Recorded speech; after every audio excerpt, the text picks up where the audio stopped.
Manchester City fans, brace yourselves because Bernardo Silva will be leaving at the end of this season. It's a tough pill to swallow. I think we've seen it coming this season.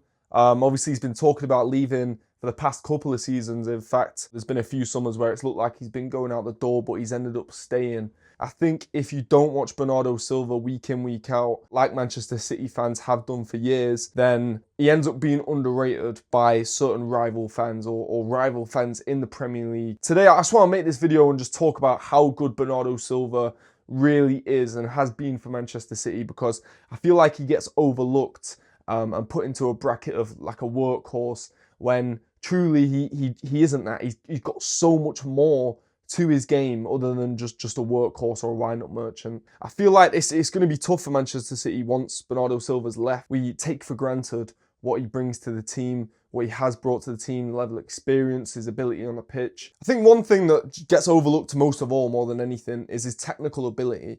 Bernardo Silva is genuinely one of the most technically able players that I've ever seen. Ever seen. He'll get the ball in tight spaces, he'll look like he's about to lose it, and more often than not, he's keeping the ball and he's playing a pass at the end of it. And Bernardo Silva scores beautiful goals as well. One that sticks in my mind more than any is that goal at Villa Park, where he catches it perfectly on the edge of the box on the full volley and smashes it into that top left-hand corner. And it's such a difficult finish, and he made it look so easy. Big moments as well, scoring huge goals in Champions League semi-finals. Obviously, Bernardo Silva scored a brace at home against Real Madrid. Gave me personally one of the best nights of my life. I was in the stadium, it was an amazing atmosphere. Bernardo Silva scoring 2 goals, especially the first one, just to settle the nerves. And not only that, but being such a great servant to the club and Pep Guardiola as well. He's the most paid player under Pep Guardiola ever. And I think that speaks volumes about his role in the team.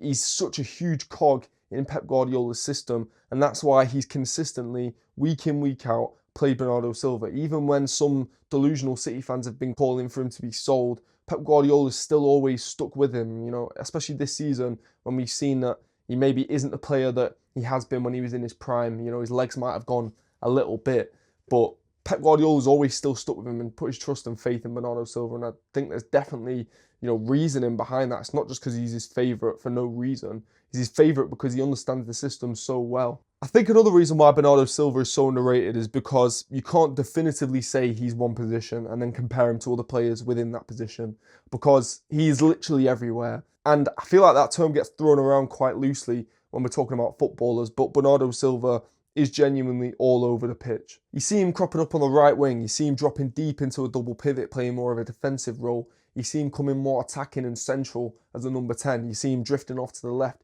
He literally covers every blade of grass on the pitch, and he runs just 10 times more than everybody else does.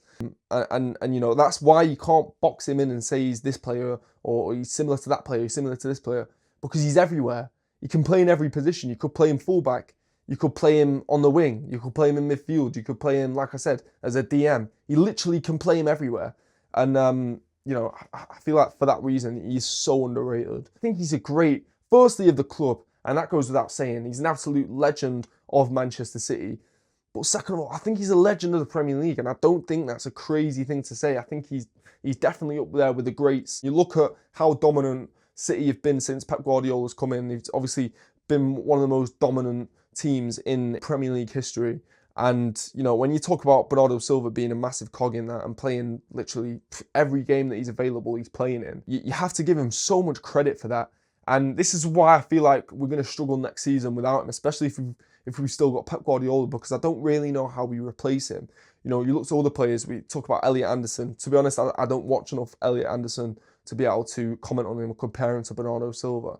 But I just can't imagine replacing this guy. And how can you replace someone that's been with the club for so long and experienced everything Bernardo Silva has with the club? I don't know how you can do that. I mean, there's certain things you can replace in ability, but, off the pitch and as a leader, you can't replace him.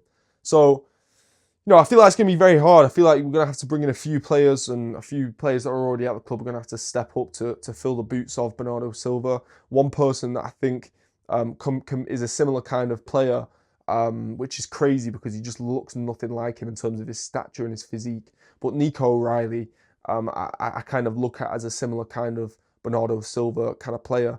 And you definitely see that because Pep Guardiola trusts Nico so much. You know, he puts that faith in him. And I feel like it's a kind of similar faith that he puts in with Bernardo Silva as well. You know, and Nico O'Reilly, you know, we say it again with him, he's all over the pitch, he's everywhere.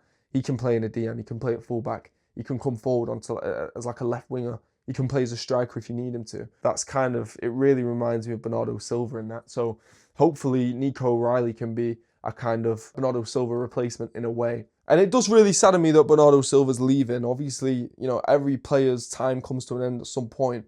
But, you know, I feel like we could still have definitely used Bernardo Silva next season. You know, even if he's not playing as much, just as a kind of player to have in the changing rooms that's been there and done it and won a lot with Manchester City, to be able to guide, you know, the younger generation, the younger Manchester City squad, to be able to guide them into their senior careers at Manchester City. You know, that kind of experience and know-how, it can't be bought.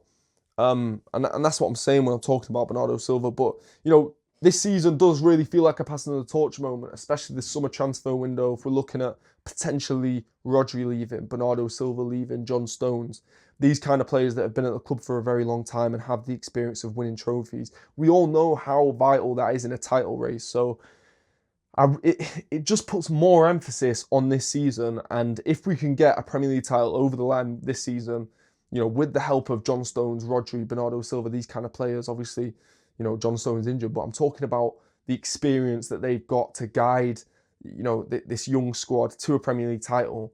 And then, you know, this young squad of tomorrow for Manchester City will have that experience of winning a Premier League title, and they'll be able to take that on into their careers and, you know, the future years at Manchester City. I think it'll just give us a very good foundation to be able to build off if we get this young squad a taste of what it means to be Premier League champions.